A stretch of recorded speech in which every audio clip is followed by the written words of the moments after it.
Today's briefing focuses on a rapidly developing internal security situation inside the Islamic Republic of Iran.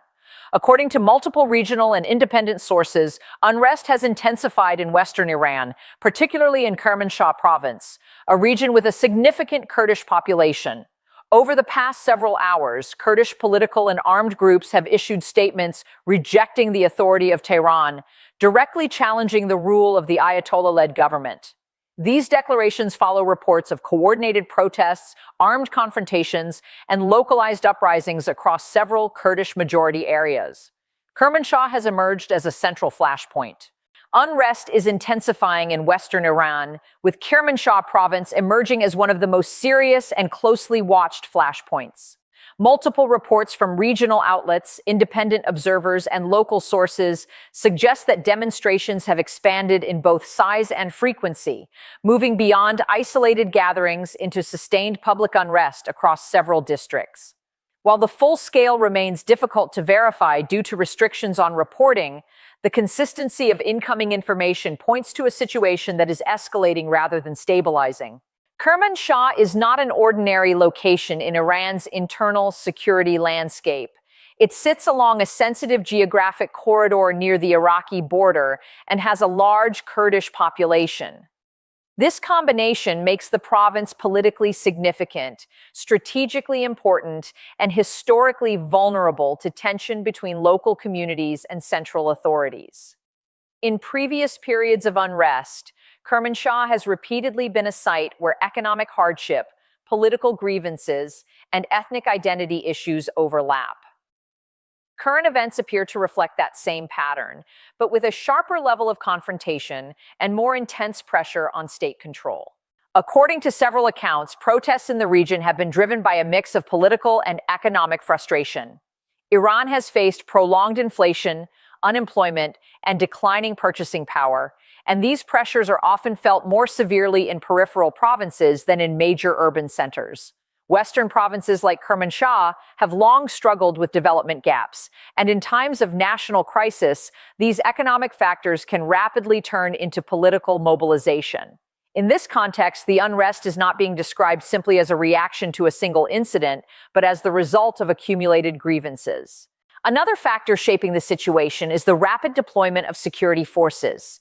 Reports indicate that Iranian authorities have moved additional units into the area, including elements associated with the Revolutionary Guard and internal security organizations.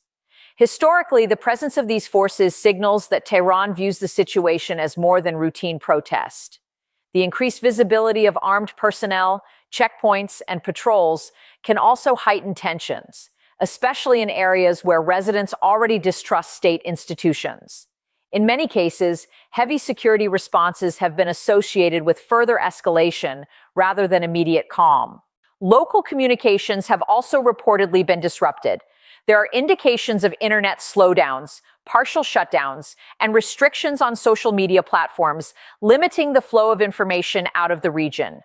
This has two major consequences. First, it makes independent verification difficult, allowing rumors and misinformation to spread more quickly. Second, it suggests that authorities may be attempting to isolate protest activity and reduce coordination among demonstrators. This method has been used repeatedly by Iranian authorities during major unrest, particularly when events begin to grow beyond local containment. The intensity of the unrest in Kermanshah is significant because it may represent a wider pattern. Western Iran has a complex security environment, including long-standing tensions involving Kurdish political movements and periodic cross-border activity linked to Kurdish groups in Iraq. While there is no confirmed evidence that the unrest has fully transformed into a broader regional conflict, the province's political sensitivity means that even localized instability can have wider implications. If protests continue, or if clashes become more sustained, Kermanshah could become a focal point for a larger cycle of unrest that affects neighboring provinces as well. At this stage, the most accurate assessment is that Western Iran is experiencing an escalation in public unrest, and Kermanshah is at the center of that escalation. The situation remains fluid, difficult to verify in real time, and vulnerable to rapid changes on the ground. Kurdish groups have openly challenged Tehran in a way that goes beyond traditional protest language, issuing statements that directly reject the authority of the Ayatollah-led system and presenting their actions as resistance to central rule. This development is significant because it signals a shift from public unrest into a more politically defined confrontation. While Iranian authorities frequently frame unrest in Kurdish regions as separatist agitation, the current messaging from Kurdish factions appears more structured and deliberate, focusing on legitimacy, governance, and the future political order of the region. Over the past several hours, reports indicate that Kurdish political movements and armed factions have released public declarations calling for intensified opposition to Tehran. In these statements, they describe the Iranian government as an oppressive force and argue that Kurdish communities have faced decades of repression, cultural restriction, and economic marginalization. They present their position not as a short-term protest, but as part of a broader struggle over rights, representation, and autonomy. The language used is often direct and uncompromising, portraying Tehran's rule as illegitimate and unsustainable. This kind of open political defiance matters because it can reshape how unrest develops on the ground. When opposition groups frame events as a war or a formal challenge to the state, it can attract wider attention, mobilize supporters, and increase the likelihood of escalation. It also changes how Iranian authorities respond. Tehran historically treats Kurdish armed activity as a national security issue, not a civil unrest issue.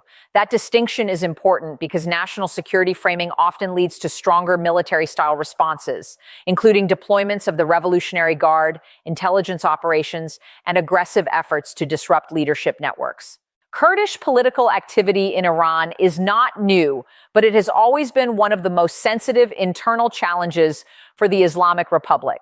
Iran's Kurdish population is concentrated in provinces like Kermanshah, Kurdistan, and West Azerbaijan, areas that have repeatedly experienced tension between local communities and the central government.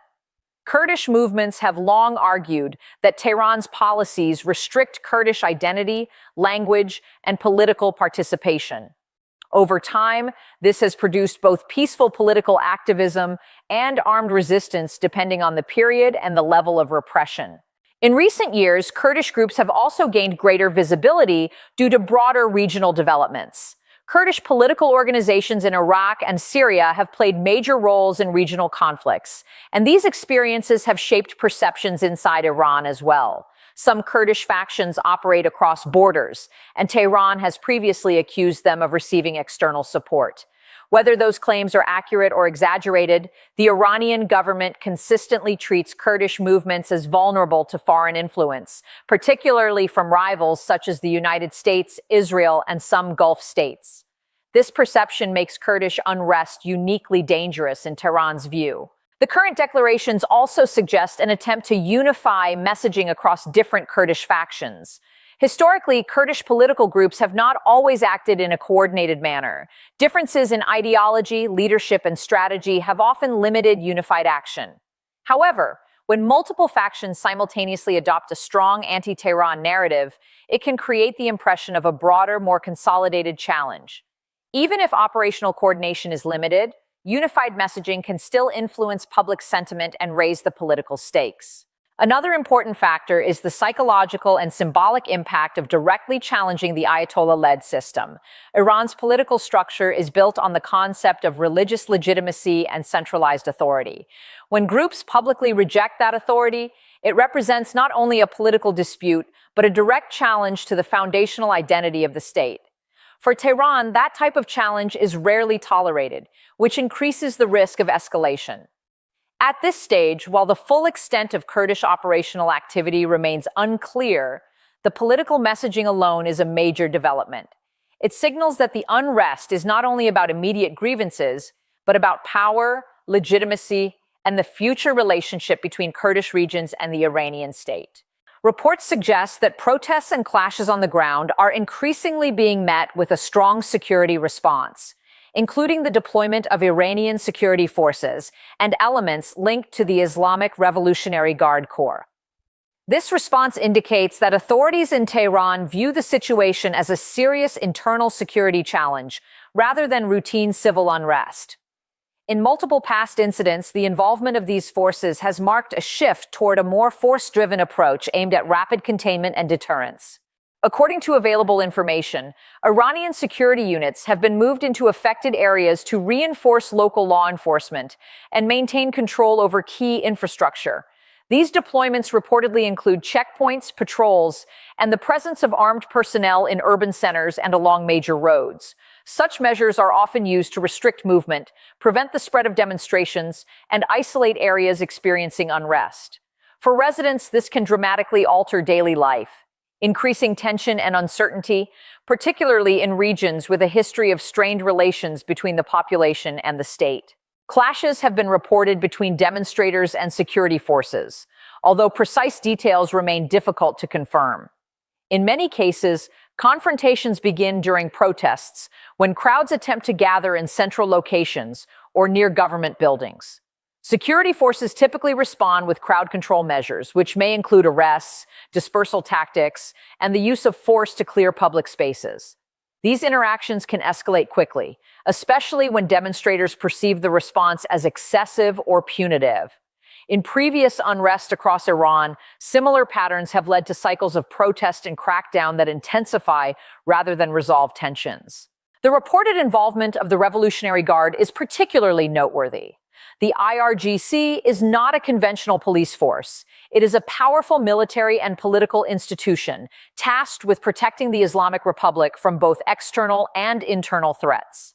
When the Guard becomes active in domestic unrest, it often signals that authorities believe the situation has the potential to undermine state stability.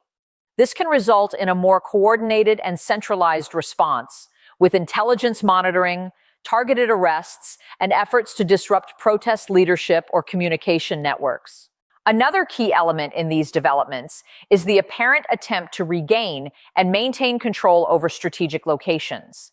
Government buildings, transportation routes, and communication infrastructure are typically prioritized during unrest. By securing these areas, authorities aim to prevent protests from expanding and to demonstrate continued state authority.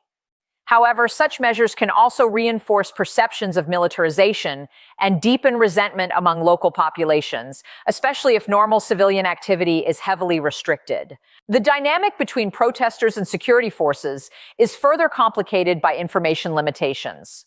With reports of internet slowdowns or shutdowns, both sides operate in an environment where reliable information is scarce. For security forces, this can lead to more cautious or aggressive tactics due to uncertainty. For protesters, it can fuel anger and suspicion, as restrictions on communication are often interpreted as attempts to conceal abuses or suppress legitimate dissent. Historically, heavy security deployments in Iran have produced mixed outcomes. In some cases, they have succeeded in restoring short-term order. In others, they have contributed to wider unrest by increasing casualties, drawing national and international attention, and reinforcing narratives of repression. In regions like Kermanshah, where political grievances and ethnic identity already play a role, the presence of heavily armed forces can become a catalyst for further mobilization rather than deterrence. At this point, the reported protests, clashes, and security deployments illustrate a rapidly evolving situation. The balance between containment and escalation remains uncertain, and much depends on how both protesters and authorities adjust their actions in the coming days. Reports of communication blackouts and internet disruptions are emerging as a central feature of the unfolding situation. According to multiple accounts, access to the internet in parts of Western Iran has become unstable, with users describing slow connections, restricted access to social media platforms, and in some cases near total shutdowns. While it remains difficult to confirm the full geographic scope of these disruptions, the pattern is consistent with tactics Iran has repeatedly used during periods of unrest and internal instability. Iran has a long record of managing domestic crises through information control. When protests intensify, authorities often attempt to limit the ability of citizens to organize, share footage, and communicate with the outside world. This strategy is not unique to Iran, but the Iranian state has developed particularly advanced systems for internet filtering, platform restrictions, and network-level shutdowns. These capabilities allow Tehran to reduce the flow of information quickly, sometimes within hours of unrest escalating. In practical terms, communication disruptions serve several purposes. The first is to reduce coordination among demonstrators. Modern protest movements often rely on messaging apps, social media, and live streaming to gather crowds, share locations, and warn each other about security movements. When internet access becomes unreliable, organizing becomes significantly harder. Protesters may be forced to rely on in-person coordination or traditional methods, which are slower and easier for security forces to monitor and disrupt. A second purpose is to limit the spread of protest imagery. In many past Iranian unrest events, videos showing clashes, arrests, or casualties have played a major role in shaping public opinion. When footage reaches a national or international audience, it can increase pressure on the government and draw global media attention. By restricting internet access, authorities reduce the likelihood that images and testimonies will circulate widely. This helps Tehran maintain control of the narrative and limit external scrutiny. A third purpose is psychological. Communication shutdowns can create uncertainty and fear.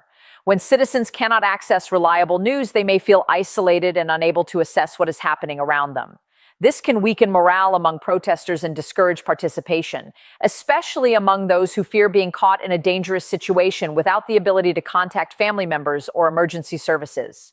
It also disrupts normal life, adding pressure to communities already facing economic and political stress. At the same time, these shutdowns have significant consequences for the state as well. Internet disruptions affect businesses, financial transactions, and basic services.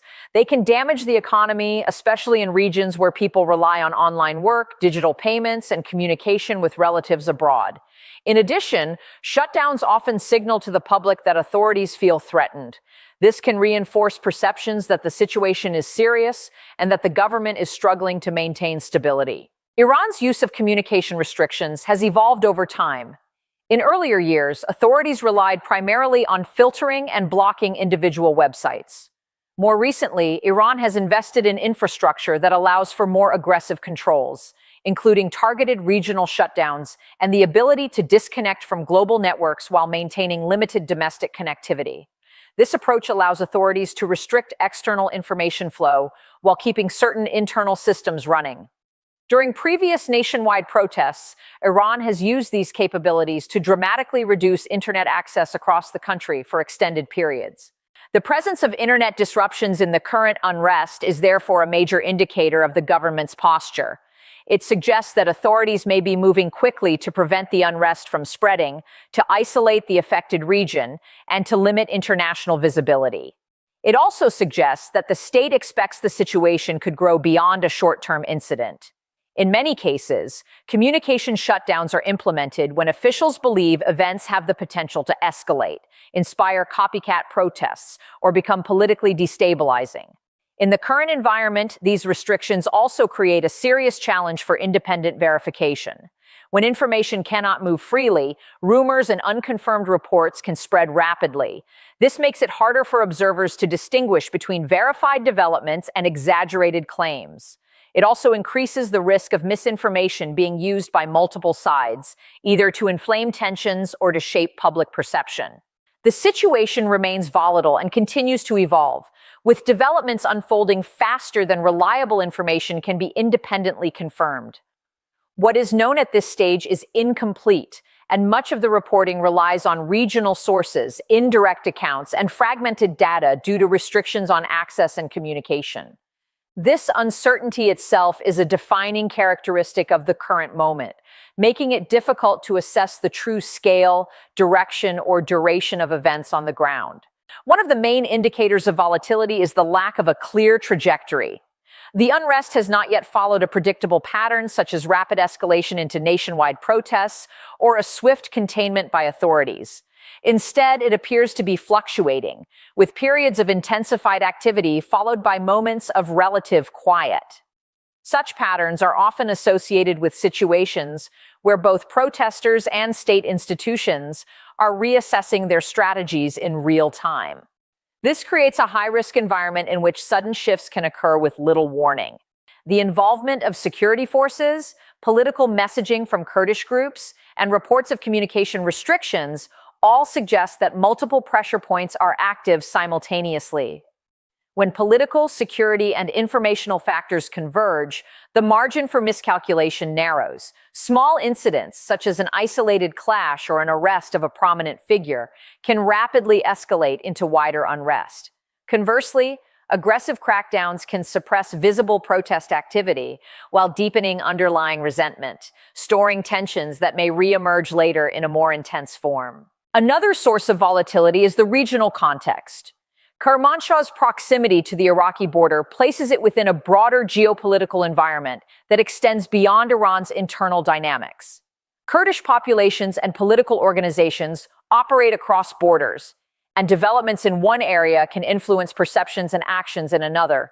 Even if events remain localized, neighboring actors may interpret instability as a signal of weakening state control, increasing the strategic sensitivity of the situation. This cross-border dimension adds complexity to Tehran's calculations and increases the stakes of its response. International attention also contributes to uncertainty. While major global powers have not issued strong public statements, they are closely monitoring developments through diplomatic and intelligence channels. External actors tend to react cautiously to internal unrest in Iran, but shifts in the situation could prompt changes in tone or policy. Even limited international commentary can influence internal narratives, either by encouraging protesters or reinforcing the government's claims of foreign interference. This feedback loop can intensify tensions rather than resolve them. The absence of verified casualty figures and confirmed details about arrests or damage further complicates assessment. In volatile situations, information gaps can lead to exaggerated claims from multiple sides. Protest movements may amplify incidents to sustain momentum, while authorities may downplay events to project control. Without independent verification, it becomes difficult to separate symbolic actions from substantive changes on the ground. This uncertainty makes forecasting especially challenging. Volatility is also shaped by time. Prolonged unrest tends to exhaust participants, strain resources, and force strategic decisions. Authorities must decide whether to escalate, negotiate, or attempt gradual containment. Protesters must decide whether to sustain pressure, adapt tactics, or withdraw. Each decision influences the next phase of events. In the current environment, none of these choices appear settled, reinforcing the sense that the situation is still in flux. Taken together, these factors indicate that the current developments cannot yet be categorized as resolved, contained, or fully escalated. The combination of political defiance, security deployments, information control, and regional sensitivity means that outcomes remain uncertain and the potential for rapid change remains high.